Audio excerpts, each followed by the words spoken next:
Jorhat press ক্লাবত তুমি মায়াবিনী শীৰ্ষক ভিডিঅ' গীত মুকলি।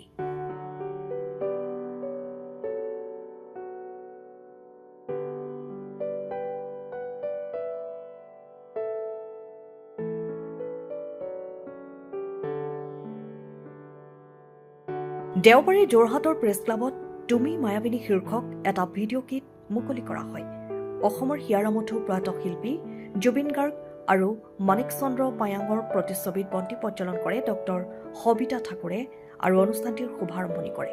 যোৰহাট প্ৰেছ ক্লাবৰ সভাপতি অনন্ত নাৰায়ণ বৰঠাকুৰৰ সভাপতিত্বত অনুষ্ঠিত হোৱা উন্মোচনী অনুষ্ঠানত ভিডিঅ' গীতটি উন্মোচন কৰে শিশু বিশেষজ্ঞ ডাক্তৰ গোলাপ ডেকাই। শুভ মুক্তি পোৱা ভিডিঅ' গীতটিত কথা টিতুল দুৱৰা আৰু কণ্ঠদান কৰিছে শিশু বিশেষজ্ঞ ডাক্তৰ পংকজ প্ৰদীপ পায়াঙৰ। উল্লেখ্য যে অসমৰ লগতে শ্বিলঙৰ বিভিন্ন লোকেশ্যনত দৃশ্য গ্ৰহণ কৰা এই ভিডিঅ' গীতটিৰ প্ৰযোজনা কৰে নীলিমা গোস্বামী পায়াঙে।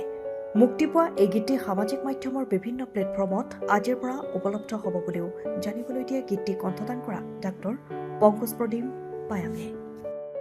মই এটি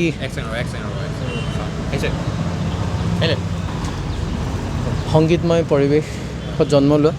মোৰ মা দেউতা সংগীতৰ সাধক আছিল আৰু মোৰ পৰিয়ালৰ সকলো মানুহ সংগীতৰ ক্ষেত্ৰত নানা ধৰণে জড়িত আৰু তেওঁলোকৰ পৰা দেখি আহিছোঁ, সৰুৰ পৰাই দেখি আহিছোঁ। কিন্তু যদিও মই সক্ৰিয়ভাৱে সংগীতৰ লগত জড়িত নাছিলোঁ মোৰ অধ্যয়ন কালত ছাত্ৰাৱস্থাত, আৰু মোৰ যেতিয়া চাকৰিত সোমালোঁ তাৰপিছত ময়ো অলপ ল'ৰাটোৰ লগত, মোৰ কৃষ্ণাৰ্জুন মোৰ ল'ৰা, তেওঁৰ লগত দুই এটি গীত গাই শিকি তেনেকৈ ময়ো জড়িত হৈ পৰিলোঁ। আৰু সেইখিনি আগ্ৰহ আৰু সংগীতৰ প্ৰতি প্ৰেম মোৰ সৰুৰ পৰা আছে। আৰু মোৰ এখেত টিতুল দুৱৰা, তেওঁৱে লিখা গীত এটা প্ৰেমৰ বহুত ভাল লগা মিঠা গীত। তেওঁ এদিন ক'লে যে গীত এটা আছে তোৰ কাৰণে লিখিছোঁ, গাব লাগিব।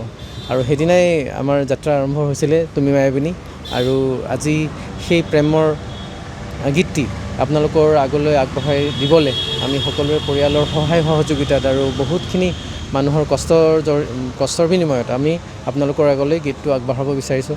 আৰু মোৰ অনুভৱ এইটোৱেই যে প্ৰেম, নানা ধৰণৰ প্ৰেম, আমাৰ বিভিন্ন ধৰণৰ প্ৰেম, বিভিন্ন স্তৰ, বিভিন্ন ক্ষেত্ৰত প্ৰেমেহে আমাৰ পৃথিৱীখন শান্তি আৰু সমৃদ্ধিশালী কৰিব পাৰে। আৰু প্ৰেমৰ আগত সকলো ঋণাত্মক শক্তি নাশ হয়। সেই মনোভাৱেৰে আমি গীতটো ৰচনা কৰি আপোনালোকৰ আগলৈ আগবঢ়াই দিছোঁ। পেছা কিহৰ সৈতে জড়িত? মই চিকিৎসক হওঁ মই পেছাত, আৰু মই যোৰহাট মেডিকেল কলেজৰ শিশু বিভাগৰ সহযোগী অধ্যাপক হিচাপে কৰ্মৰত এতিয়া। খুবেই আপোনাৰ এক ব্যস্ততাপূৰ্ণ সময়, তাৰ মাজতে আপুনি সংগীত চৰ্চা কৰি আহিছে বা সংগীতৰ লগতো জড়িত হৈ আছে, কি ক'ব? মই ক'লোৱেই আপোনালোকক, মোৰ ঘৰত এটা সংগীতৰ পৰিৱেশ সৰুৰ পৰা দেখি আহিছোঁ। সেই শুনি মোৰ মা দেউতাৰ পৰা, প্ৰথম আদিগুৰু মা দেউতাৰ পৰা, লগতে মোৰ বাইদেউসকল বহুত আৰু ভণ্টি, তেওঁলোক বহুত ধুনীয়া সংগীতৰ জেমছ, তেওঁলোকৰ পৰা মই বহুত শিকিছোঁ। আৰু তেওঁলোকৰ পৰা অনুপ্ৰাণিত হৈয়ে মই যেতিয়াই সময় পাওঁ তেতিয়া ময়ো সংগীতৰ লগত বিলীন হ'বলৈ চেষ্টা কৰোঁ। আজি যি গীতটো মুকলি কৰিলে কি মাধ্যমত উপলব্ধ হ'ব? ইউটিউবত আমাৰ ল' টাচ ক্ৰিয়েশ্যনছ বুলি এটা চেনেল আছে, চেনেলত আমাৰ গীতটো উপলব্ধ হ'ব। আৰু ইনষ্টাগ্ৰাম আৰু ফেচবুক আৰু স্পটিফাই আৰু তেনেকৈ অডিঅ' প্লেটফৰ্মতো গীতটো উপলব্ধ হ'ব। আপুনি খুব সুন্দৰভাৱে আপোনাৰ ভিডিঅ'টো মুকলি কৰি দিছে। লোকেশ্যনটো ক'ত আছে?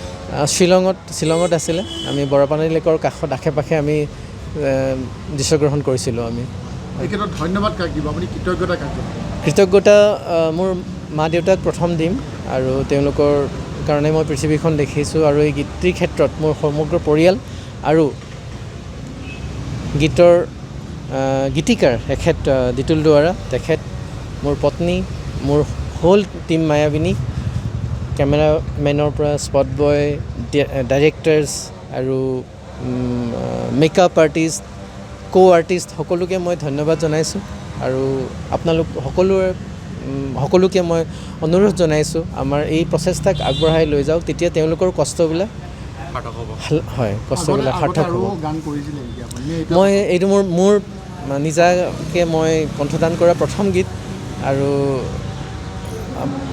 মই নিজে কৰা ভিডিঅ'ৰ সৈতে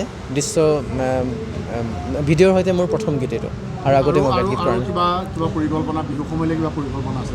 আম, বিহু আহি আছে, বহাগ বিহু আহি আছে। হয়, বিহু গীতৰ পৰিকল্পনা নাই, কিন্তু মডাৰ্ণ অসমীয়া আধুনিক গীতৰ বহুতখিনি পৰিকল্পনা আৰু গীত আমাৰ সাজু হৈ আছে।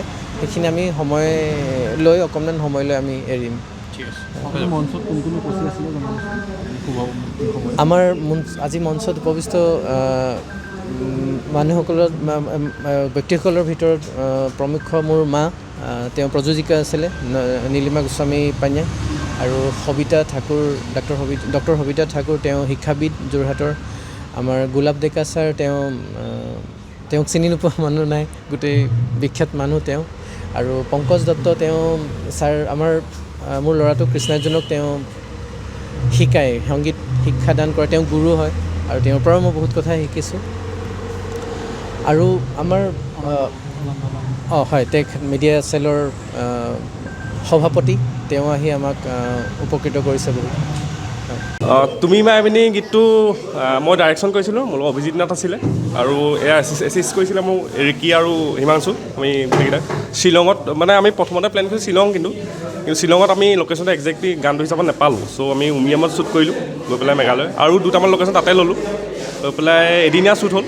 শ্বুট হৈ পেলাই গোটেইখিনি কৰি মেলি আজি ফাইনেলি আমি ৰিলিজ দিবলৈ পাৰিলোঁ। চ' ভাবিছোঁ আপোনালোকে গীতটো ছাপোৰ্ট কৰিব, আৰু কিবাকিবি যদি ভুল থাকে, কিবাকিবি থাকিলে আমি কৈ দিলে আপোনালোকক ভাল পাম, যে নেক্সট ভিডিঅ'ত আমি আকৌ সেইখিনি কাৰেক্ট কৰি ল'ব পাৰিম। চ' মৰম দিব বুলি ভাবিছোঁ, তাকে সেইটোৱে। কি হ'ব তুমি কোৱা? ময়ো ভাল পাইছোঁ এইটো, মানে গানটো যে এইটো যে বনাব পাৰিছে যে, দেউতাকে স্পেচিয়েলি ভাল পাইছোঁ। লিৰিক্সটো বাৰু মোৰ পেহাইকে বনাইছে, দেউতাই গান গাইছে, সেইটোৱে মোক ভাল দিছে। আৰু লগতে অকল আপোনাৰ মেইন এক্টৰজনক যিটো দেখাব লাগে, মানে ৰাস্তা কোনফালে যাব লাগে, সেইটো মই এক্টিং দিছে, সেইটোও ভাল পাইছোঁ মই। আৰু মোৰ বেছি ক'বলৈ একো নাই, সেইটোৱে ভাল পাইছোঁ মই এইটো। আই কেন কৰিব। Thank U.